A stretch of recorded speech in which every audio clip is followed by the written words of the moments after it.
난초를 넣은 다음에 물을 뿌리 끝에 조금 잠기도록 부어줍니다. 이렇게 해두면 뿌리 끝에서도 물을 흡수할 수 있고요. 또 수태망을 통해서도 물을 흡수할 수 있습니다. 안녕하세요, 아바다입니다. 오늘은 이원난 농원 난초 언박싱과 심는 방법을 영상에 담아 보려고 합니다. 첫 번째 난초는 막실라리아 덴사입니다.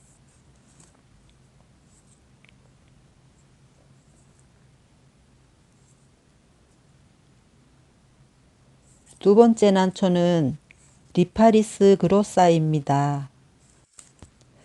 꽃송이가 맺혀서 왔네요. 다음은 막실라리아 테누이폴입니다. 요즘 행사를 하시더라고요. 그래서 저도 3개 한 묶음짜리를 구입했습니다. 벌브는 15개에서 20개 정도 되고요. 아주 건강한 편입니다. 2개는 그대로 식재에 심고요. 하나는 수경 재배를 해보려고 합니다. 이제 난초 심어 보도록 할게요. 리파리스 그로사부터 먼저 하겠습니다. 분해서 잘 빠지지 않을 때는 이렇게 눌러주면 잘 빠집니다.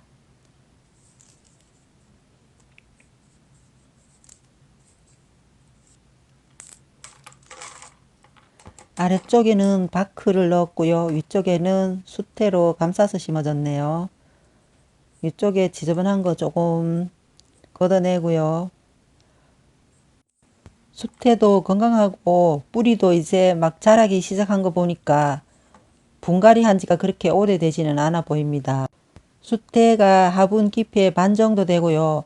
한 4cm 정도 됩니다. 이 토분에 심을 건데요. 이 토분이 국산 토분이라서 통기가 아주 잘 됩니다.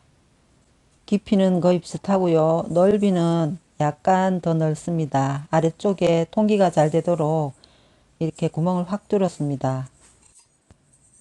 깔망을 깔고요. 아래쪽에 바크를 조금만 넣어줍니다. 화분 위쪽에서 약간 내려가는 정도 높이로 넣고 심어주는 게 좋습니다. 지금 약간 높은데요. 바크를 조금 빼내겠습니다. 아직 좀 높죠. 이렇게 약간 들어가게 심는 게 좋습니다.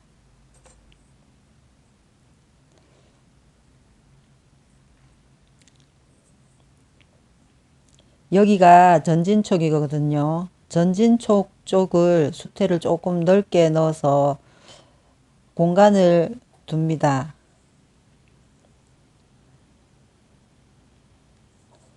여기를 약간 수태를 두껍게 넣어서 공간을 확보해 주는 게 좋겠지요.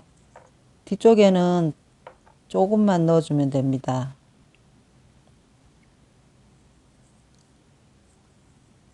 뒤쪽에는 수태를 약간만 해서 심어줍니다.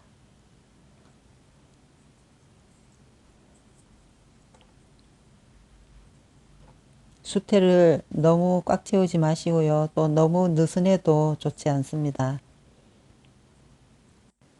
리파리스 그로사는 키우는 온도는 15도에서 25도 정도이고요. 방그늘에서 잘 자랍니다. 그리고 향기는 없고요. 가을에 꽃이 피고 꽃은 한 달 정도 갑니다. 지금 꽃대가 있어서 좀 있으면 꽃이 필 때 또 한번 보여드릴게요.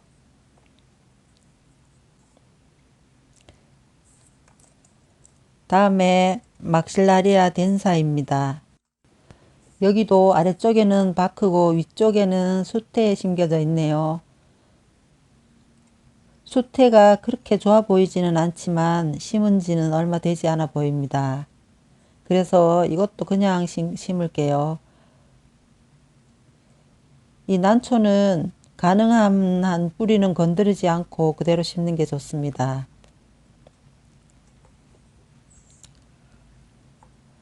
여기도 이 통기가 잘 되는 국산 토분에 심을게요. 이 화분보다 약간 크죠. 심은 지 얼마 되지 않은 것 같아서 밑에 바크도 그대로 넣어 심겠습니다.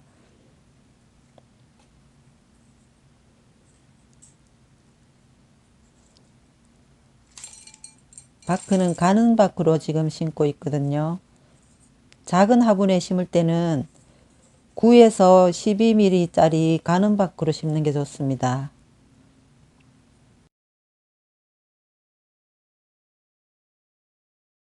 그냥 중심에 가도록 해서 심어 보겠습니다.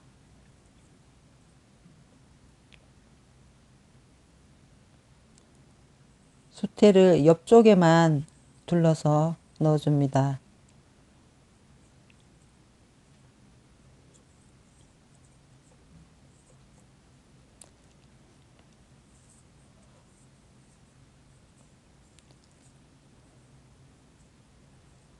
여기도 수태를 너무 꽉 채우지 마시고 그냥 보통 정도로 넣어주면 됩니다.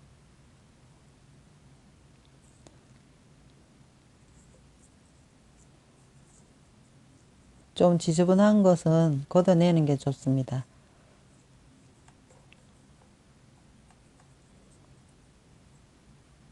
여기가 꽃핀 자리라서 조금 지저분해서 잘라내겠습니다.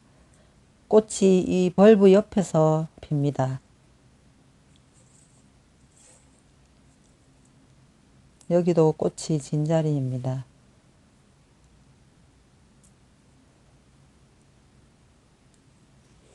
이 막실라리아 덴사는 봄에 흰색의 꽃이 다발로 핍니다. 양지에서 잘 자라고요. 향기가 있습니다. 온도는 15도에서 30도에서 잘 자랍니다. 이제는 막실라리아 테누이폴이 분갈이 해 보겠습니다. 뿌리가 너무 많이 자라서 지금 포트가 빼지지 않거든요. 그래서 가위로 잘라서 빼보도록 하겠습니다.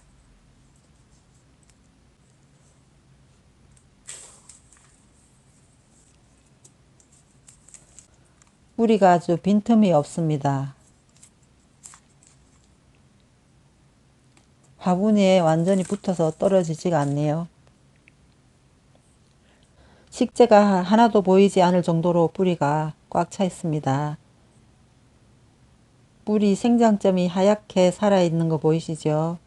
지금 물을 주지 않아서 물을 주면 또 뿌리가 생생해질 것 같아요. 이제 심어 볼게요.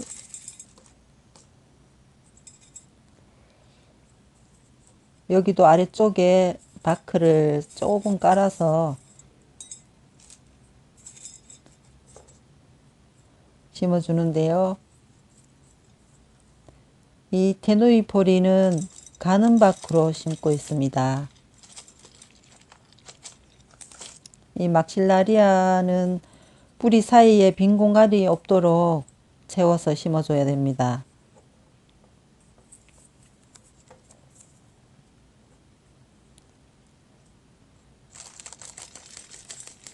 그래서 가는 밖으로 심는 게 좋습니다.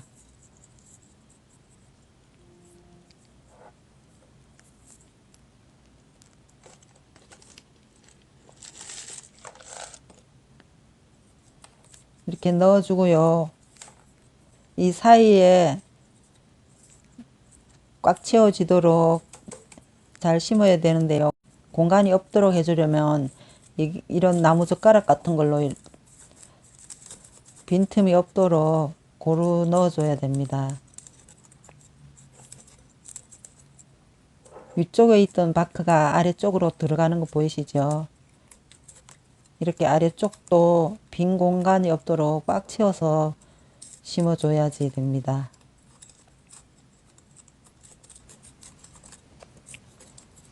이 막실라리아 종류가 번식도 아주 잘하고요.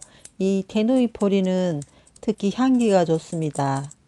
헤이즐넛 커피 향이 나고요.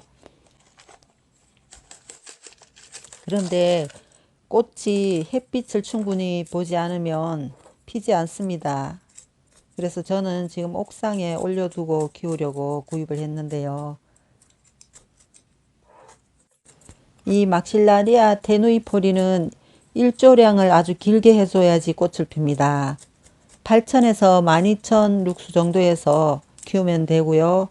그리고 벌브 사이로 햇빛을 충분히 봐야지 꽃이 잘 핍니다. 화분화를 하려면 일교차가 10도에서 15도 이상 돼야 됩니다. 그래서 베란다가 있는 집에서는 베란다에서 키우면 좋습니다. 벌브가 통통한 종류의 난초들은 건조에 아주 강합니다.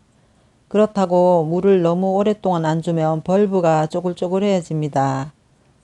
그럴 때는 화분 위쪽이 마르면 물을 저면 간술해서 충분히 주는 것이 좋습니다.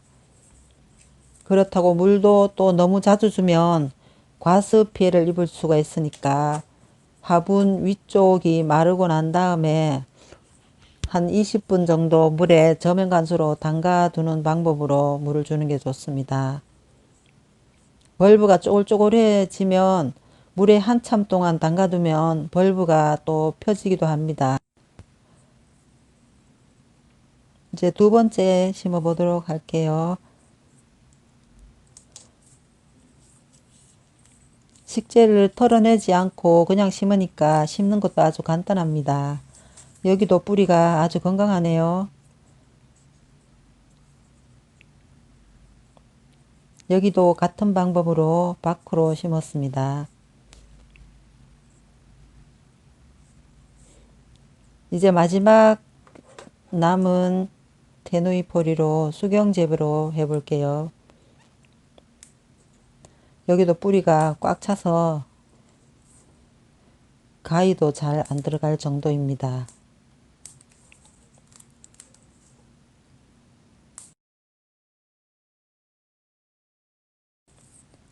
이 뿌리가 너무 꽉 차서 속에 있는 식재 빼내기가 아주 힘들 것 같아요.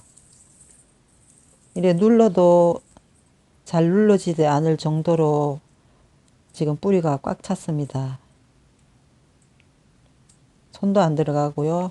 이거를 씻어서 물로 흘려보내면서 속에 있는 식재를 털어보도록 하겠습니다.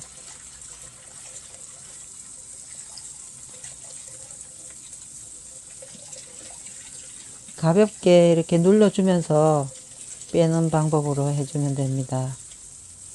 그래도 잘 나오지는 않고 있습니다.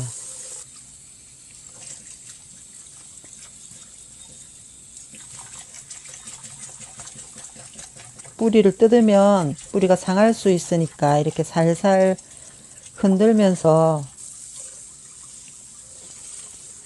빼주는 게 좋습니다.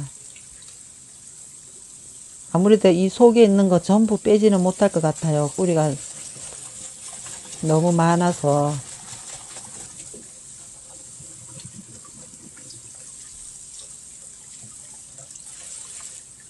뿌리가 상하지 않도록 해줘야지 또 분갈이 해줘도 잘 사니까 완전히 빠지지 않아도 그대로 심는 게 좋을 것 같아요.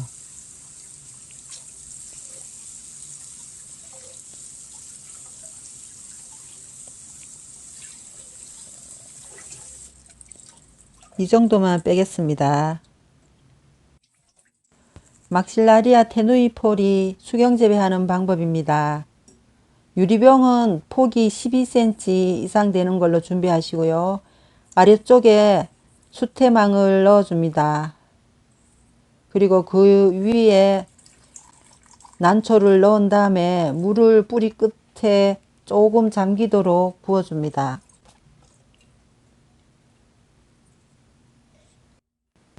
수경재배하는 방법 아주 간단하지요. 그리고 전체적으로 뿌리를 다 볼 수 있어서 더 좋고요. 뿌리가 아래쪽에 조금 잠겨 있습니다. 이렇게 해두면 뿌리 끝에서도 물을 흡수할 수 있고요.